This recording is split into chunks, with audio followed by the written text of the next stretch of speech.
In this section we'll learn how to manage metadata for a post. So let's start by defining what is a metadata. So if you open any post here, and let's edit this one. So by default a post will have some information associated with it, like the title and the content and categories. And we also have, if you press on screen options here, we can have the excerpt, and we can also have custom fields.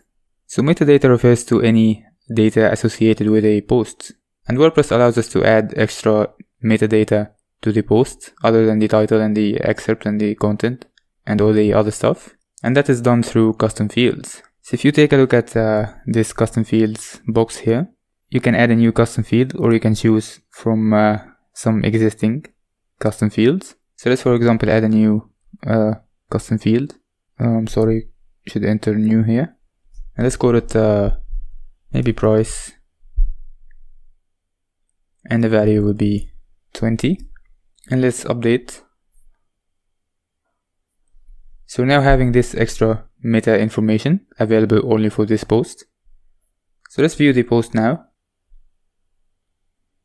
and let's go and remove this var dump here. This was in helpers.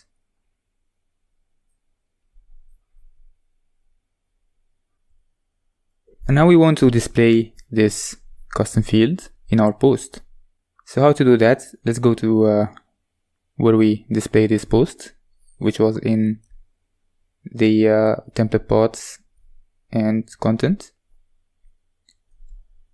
And as I told you before, the single blog page will have a special template called single.php, but we haven't created this yet, so let's just do our testing in the content.php for now.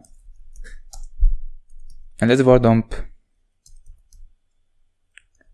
and let's retrieve the custom field, and this is using a function called getPostMeta. So this takes the post ID. So in our case we are in the loop, so we can use get the ID, and it takes the key, and the key is, so let's before doing that, let's make the terminology clear here. So we said we have the metadata, which are information associated with a post, and this metadata consists of two parts, the meta key and the meta value. So the key is the price here in this example, and its value is 20. So the key is how you will reference this value here, and to retrieve this value we will pass this key here.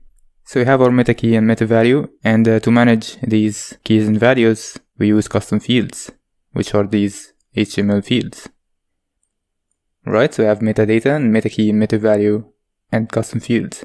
And we have also a third argument, and we'll see that in a moment, so let's remove it now. And let's see what this will output.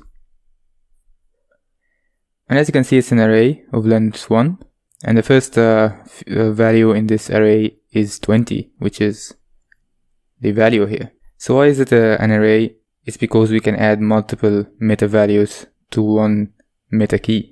So we can add the price here again, and let's say 30, and save.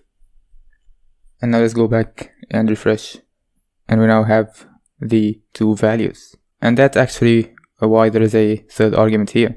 The third argument here, it's a boolean, and if you set it to true, it will return the last value in the array, and if it's false, and it's false by default, it will return the whole array. So let's refresh now. Or we don't have to refresh, and we have a string instead of an array with the value of 20. So it actually returns the first value in the array.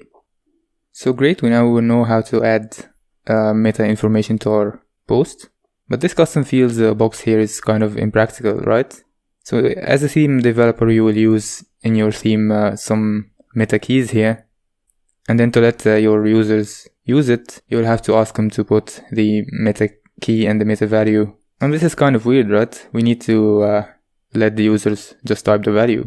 So that's what we will do in this section. We will learn how to create a box like this one, and this is called a meta box. So these white boxes are called meta boxes, and we'll learn how to add our own fields in it. And this won't just be a text field like it is here.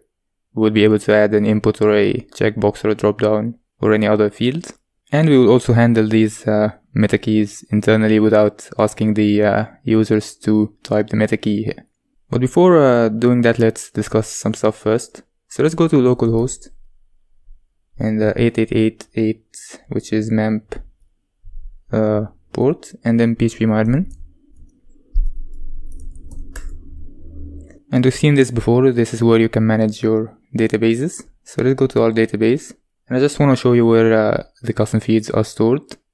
So we have the WP posts. Remember when I told you that all the posts, including the posts and pages and attachments, are stored here, and they are distinguished by the post type column here. So we have page, post, attachments, etc. We also have a separate table for metadata. So it's called WP_post meta, and it contains meta keys and meta values and the post ID that this meta information is associated with. So let's display 500 per page just to search for the price that we just created. So it's maybe in the third page. Yes, and as you can see, we have two price, and both of them are related to the same post ID, but they have different meta value. So when we create our custom fields in our own meta boxes, you will probably need to have only one value for your key, and we'll learn how to do that when we discuss meta boxes. So I just wanted to show you the database here. Let's also point out something. If you have a prior experience with WordPress before, you probably know plugins like Advanced Custom Fields. And this plugin helps you add the meta boxes that we will learn how to add in this section without writing any code. So you may want to use this plugin and integrate it with your theme, and they have in the documentation a guide to how to integrate it with your theme. But in this section I want to focus on how to create these fields on our own without any plugins. And maybe you could do a lecture on how to integrate advanced custom fields in your theme. Let me know if you would like that.